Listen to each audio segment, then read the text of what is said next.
Dia dipenjara selama 19 tahun hanya karena mencuri sepotong roti. Dalam 19 tahun terakhir, dia menderita banyak penghinaan. Akhirnya sampai pada hari dia dibebaskan dari penjara. Tetapi sipir dengan sengaja mempersulitnya. Memintanya untuk membawa tiang seberat beberapa ratus kilogram sendirian. Tidak mungkin bagi orang lain untuk melakukannya. Tapi kebetulan dia lahir dengan kekuatan supernatural. Jadi dia mengambil tiang dan melemparkannya di depan sipir. Melihat bahwa mempersulit tidak akan berhasil, sipir hanya dapat menggunakan kekuatan pelepasannya. Perintah pembebasan untuk tindakan ini sebenarnya menyatakan bahwa dia adalah orang yang sangat berbahaya. Dia harus pergi ke kantor polisi yang ditunjuk untuk melaporkan keberadaannya. Jika dia tidak pergi sekali saja, dia akan ditangkap dan dipenjara lagi. Bukankah tidak apa-apa dia mencuri roti itu karena keponakan kecilnya akan mati kelaparan? Dia telah membayarnya selama 19 tahun. Tapi menurut sipir, sekali pencuri tetap pencuri. Dia harus membela keadilan di hatinya dan melindungi mereka yang mematuhi hukum. Dalam keputusasaan, Jin hanya bisa pergi dengan dendam. Tetapi bahkan jika dia melarikan diri dari penjara, dia hanya memasuki tempat lain. Dia berkeliaran mencari pekerjaan. Tetapi tidak ada yang mau mempekerjakan orang berbahaya. Orang dewasa mempermalukannya dengan segala cara. Bahkan anak-anak mengikutinya, menertawakan dan mengejeknya di jalan. Pada malam hari, pemilik tidak membiarkannya tidur, karena takut akan mengotori tempatnya. Menderita kelaparan dan kedinginan. Dia hanya bisa berjalan dan mencari tempat untuk tidur. Baru saja menemukan tempat untuk tidur, tiba-tiba seorang lelaki tua muncul di hadapannya. Ternyata lelaki tua itu tidak mengusirnya. Pendeta yang baik hati membawanya masuk ke dalam, menyiapkan makanan, pakaian, dan tempat tidur yang hangat untuknya. Tapi, Jin sudah sangat menderita di dunia saat ini. Dia tidak percaya seseorang bisa begitu tidak mementingkan diri sendiri. Dia bahkan bertanya-tanya apakah lelaki tua itu memiliki motif tersembunyi. Memanfaatkan kegelapan, dia mencuri semua perak dan bergegas pergi. Tapi sebelum dia pergi jauh, dia ditangkap oleh polisi setempat dan membawa semua barang curian. Memberikan barang curian kepada pendeta. Tetapi dia tidak pernah menyangka bahwa pendeta akan memberitahu polisi. Semua barang itu diberikan kepadanya secara sukarela olehnya. Saat dia mengatakan itu, dia berbalik dan membawa sepasang kandil termahal. Lalu berkata, "Aku lupa memberikan ini kepadanya." Polisi tidak punya pilihan selain pergi. Setelah mereka pergi, pendeta memperingatkannya dengan penuh arti. Berharap bahwa dia akan memanfaatkan peralatan barang yang berharga ini dengan baik. Menjadi orang yang baik dan jujur. Setelah menerima anugerah yang luar biasa ini, Jin terkejut. Ternyata dunia tidak sepenuhnya busuk. Saya tidak percaya bahwa saya akan menjadi pencuri. Setelah pencurian, dia melarikan diri seperti anjing liar. Apakah dia benar-benar jatuh ke dalam jurang? Sudah terlambat untuk bertobat. Karena satu gigitan roti, dia kehilangan hampir 20 tahun. Tetapi ketika dia sangat membenci dunia, pendeta menyentuh jiwanya lagi dan mengajarinya apa itu cinta. Dalam rasa terima kasih dan menyalahkan diri sendiri, dia merobek pelepasan yang melambangkan identitasnya sebagai pencuri. Membuatnya benar-benar melepaskan masa lalu dan memulai hidup baru.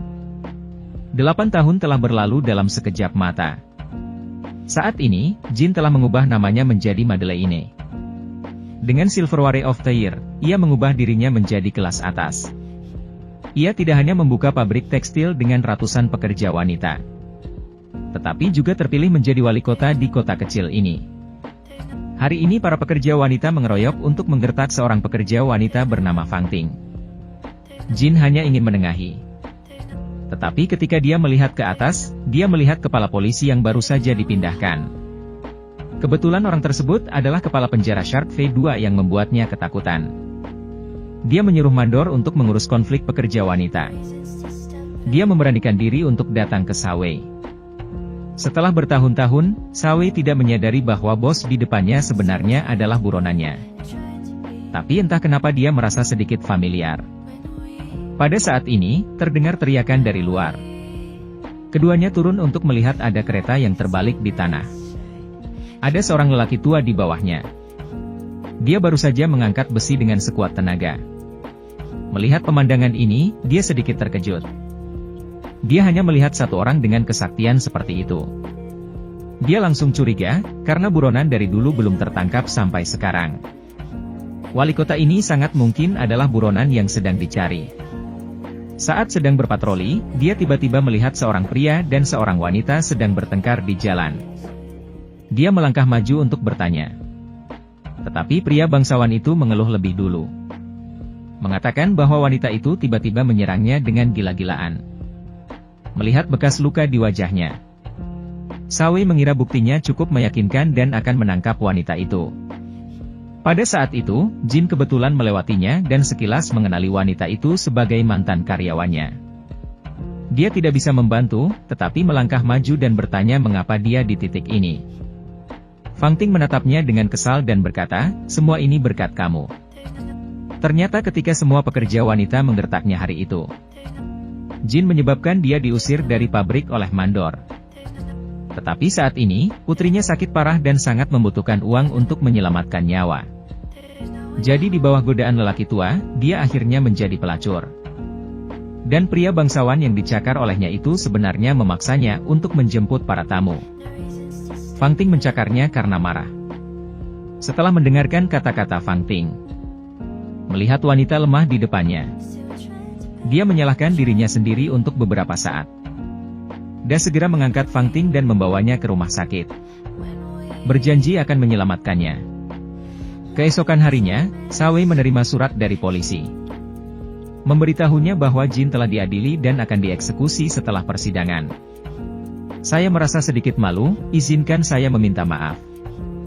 Karena dia merasa telah menodai reputasi seorang pria yang jujur. Jangan pedulikan dia hanya melakukan tugasnya dengan setia. Setelah itu dia terjebak dalam dilema. Karena seseorang telah menerapkan hukum untuknya. Ini merupakan titik balik dalam hidupnya. Namun di sisi lain, orang yang tidak bersalah itu harus disiksa hanya karena mirip dengannya. Tapi biarkan ratusan buruh perempuan menyerahkan diri. Saya akan kehilangan pekerjaan saya, dan saya khawatir akhirnya akan sama dengan Aromatik. Tetapi jika dia tetap diam, dia akan berada di neraka selama sisa hidupnya. Duduk terdiam, dan dia melihat kandil yang diberikan pendeta kepadanya. Ketika dia sangat putus asa, pendeta memberinya harapan. Sekarang dia ingin menyampaikan harapan kepada orang yang tidak bersalah itu. Dia segera bergegas ke pengadilan dan memberitahu semua orang bahwa dia adalah jin yang asli. Tunawisma di depannya hanyalah kambing hitam. Tetapi tidak ada yang mau percaya bahwa wali kota ini adalah buronan kotor. Dia mengatakan bahwa Sawe harus pergi ke rumah sakit untuk mencarinya, dan kebenaran akan terungkap saat itu. Di rumah sakit, Fang Ting dalam keadaan sekarat. Kekurangan gizi bertahun-tahun dan siksaan fisik dan mental membuatnya hampir mati. Sebelum dia meninggal, yang paling tidak bisa dia lepaskan adalah putrinya Cosette. Fang Ting bersumpah bahwa selama dia masih hidup, dia tidak akan pernah membiarkan Cosette diganggu dan mendapatkan janjinya. Fang Ting meninggalkan dunia yang menyedihkan ini dengan senyum di wajahnya. Pada saat ini, Sawe merasa bahwa dia akhirnya memastikan bahwa orang di depannya adalah penjahat jin. Jadi dia memohon untuk memberinya sedikit kelonggaran selama 3 hari. Dia ingin menemukan Cosette dan menenangkannya. Lalu dia akan kembali, tapi Sawe menolak. Dia tidak akan biarkan penjahat semacam ini. Pasti sifatnya sulit diubah, dan ucapan wanita itu hanya dibuat-buat olehnya untuk melarikan diri. Melihat sedikit ketidakpercayaan, tidak punya pilihan selain melompat ke sungai dan melarikan diri.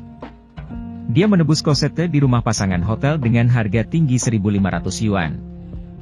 Berjanji kepada gadis itu bahwa dia akan membawanya kemanapun dia pergi, tidak berani untuk memberitahu. Meski kemunculan Cosette memberinya harapan dan makna keberadaan. Jalan mereka di depan masih diselimuti awan gelap. Sebelum meninggalkan kota, Jin bertemu Sawe yang mengejarnya. Sawe mengejar sepanjang jalan. Pada akhirnya keduanya berhasil melarikan diri. Di ujung lain dari Gaoqiang adalah halaman gereja. Penjaga kuburan adalah orang yang diselamatkan dari kereta sebelumnya. Untuk membalas jasa penyelamat hidup, Dia membawa ayah dan putrinya tinggal di gereja dan memulai penyamaran hidup baru. Melihat langit yang penuh awan gelap, dia sedikit malu dan marah. Dia bersumpah kepada para bintang bahwa dia akan menghabiskan seluruh hidupnya untuk merawat Cosette. 9 tahun telah berlalu dalam sekejap mata. Cosette telah tumbuh menjadi sosok gadis cantik. Sepenuhnya mewarisi gen ibunya yang luar biasa. Jin membawanya untuk membantu orang miskin di jalan. Tetapi ditemukan oleh pasangan hotel. Karena telah ditipu selama bertahun-tahun. Pasangan itu menjadi sangat melarat sehingga mereka harus mengemis untuk mencari nafkah. Pasangan itu mengenalinya dalam sekejap. Menuntutnya, agar membayar lebih banyak uang tebusan. Selama pertengkaran itu, Sawe muncul kembali. Dia berjalan mendekat dan hendak menegur. Saat Jin melihat Sawe di tengah keramaian, dia bergegas pergi bersama Cosette. Setelah kembali ke rumah, Cosette sangat bingung. Dia tidak mengerti mengapa ayahnya berkeliaran sendiri selama bertahun-tahun. Dia sangat ingin memiliki rumah yang stabil. Ketika dia keluar untuk bersantai, dia bertemu Maris, seorang pemuda revolusioner. Keduanya bertemu pada siang hari. Maris jatuh cinta pada Cosette pada pandangan pertama. Cosette juga mengetahui bahwa pemuda revolusioner yang jujur ini memiliki kesempatan untuk berbicara satu sama lain melalui pertemuan ini.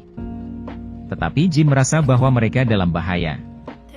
Dia ingin membawa putrinya dan melarikan diri dalam semalam. Dalam keputusasaan, Cosette hanya bisa meninggalkan surat. Meminta Eponine untuk memberikannya kepada Maris. Eponine juga jatuh cinta pada Maris. Sehingga dia diam-diam menyembunyikan surat itu. Tidak lama kemudian, Partai Republik tempat Maris bergabung memberontak lebih awal. Tetapi mereka ini bukan tandingan tentara pemerintah. Mereka diblokir dalam jarak dekat yang buntu dalam beberapa jam pertempuran. Untuk melindungi Maris, Eponine menyelamatkannya. Dia memberikan surat Cosette ke Maris. Dia memahami hati Cosette setelah membaca surat itu. Dia menerjemahkan keyakinan revolusioner dan cintanya pada Cosette ke dalam kata-kata. Tiba-tiba mengirim surat ke kediaman Cosette. Melihat surat ini membuatnya merasakan perasaan campur aduk. Dia tahu bahwa putri kesayangannya mungkin tidak dapat menahan. Tetapi di sisi lain, dia tidak tahan melihat putrinya sedih. Jadi malam itu dia berganti pakaian menjadi seragam pemerintah. Menyelinap masuk ke garis pertahanan tempat pemberontak. Pada saat ini, tentara pemerintah menyelinap ke pihak kedua dan membunuh musuh dengan tembakan cepat. Di tengah keramaian, dia juga melihat seseorang yang dikenal. Sawe ditangkap oleh tentara pemberontak karena kesalahan memata-matai intelijen. Dia memintanya untuk berurusan dengan Sawe. Mereka setuju, dan membawanya ke gang belakang. Memotong tali dengan pisau, Sawe mengejek. Jin mengatakan kepadanya bahwa tidak ada syarat untuk melepaskannya. Itu bukan kesepakatan atau memohon belas kasihan. Dia mengerti bahwa Sawe hanya menjalankan tugasnya. Dia tidak pernah mengeluh tentang desakan Sawe pada hukuman berat dan hukuman terhadap pikiran jahat. Tetapi dia sangat yakin bahwa kebaikan dapat melarutkan semua pikiran jahat. Keesokan harinya, serangan umum tentara pemerintah dimulai. Garis pertahanan tentara pemberontak dengan mudah dipatahkan. Banyak orang terluka. Dalam kekacauan itu, dia membawa Maris dan melarikan diri. Tetapi tanpa diduga di ujung jalan, Sawe telah menunggu lama di sini. Dia sekali lagi memohon pada Sawe untuk memberinya waktu. Lalu dia akan kembali dan pergi bersama Sawe setelah Maris selamat. Sawe setuju. Setelah keduanya saling memandang, dia segera pergi membawa Maris. Sementara Sawe membuang senjatanya. Belakangan, dia jatuh ke dalam keraguan diri yang mendalam. Dia tidak percaya bahwa dia akan mengkhianati hukum dan keadilan. Apakah memang ada kekuatan lain di atas keadilan? Tetapi jika pengampunan lebih tinggi dari hukum, lalu apa kegigihannya selama bertahun-tahun? Menghadapi dunia yang langsung jatuh ini, Sawe tidak tahan lagi, dia menjatuhkan diri dan mengakhiri hidupnya. Setelah bangun dari koma, Maris akhirnya bertemu dengan Cosette sesuai keinginannya. Melihat sepasang kekasih ini, tibalah saatnya misi Jin untuk membimbingnya berakhir. Dia menceritakan semua pengalamannya kepada Maris. Sebagai buronan, dia tidak bisa lagi menemani mereka. Jika dia ditangkap, Cosette akan malu di kemudian hari. Jadi dengan semua keluhan di paruh pertama hidupnya, Jean pergi pada hari pernikahan. Maris secara tidak sengaja mengetahui dari pasangan hotel bahwa Jean yang menyelamatkannya malam itu. Maris sangat malu sehingga dia segera menarik Cosette untuk mencarinya. Saat ini Jean sedang duduk di gereja dengan sepasang kandil perak di depannya. Setelah Maris dan Cosette tiba, mereka sangat berterima kasih kepadanya. Setelah bertahun-tahun berdedikasi, melihat mereka berdua begitu saling mencintai, biarkan hal terakhir yang ada di pikiran mereka diselesaikan. Tetapi keduanya menangis. Di hari itu saya memberikan pengakuan terakhir saya kepada putri saya. Cerita ini menceritakan bagaimana seseorang keluar dari dendam, belajar menjadi orang yang tahu bagaimana mencintai. Melihat pendeta saat itu, dia telah mengalami semua jenis takdir di paruh pertama hidupnya. Tetapi setelah bertemu dengan pendeta dan Fang Ting, dia memahami kebenaran dari dunia. Sungguh banyak kemalangan. Kemalangan ini tidak berarti di depan cinta. Cinta dan penebusan layak disebarkan selamanya.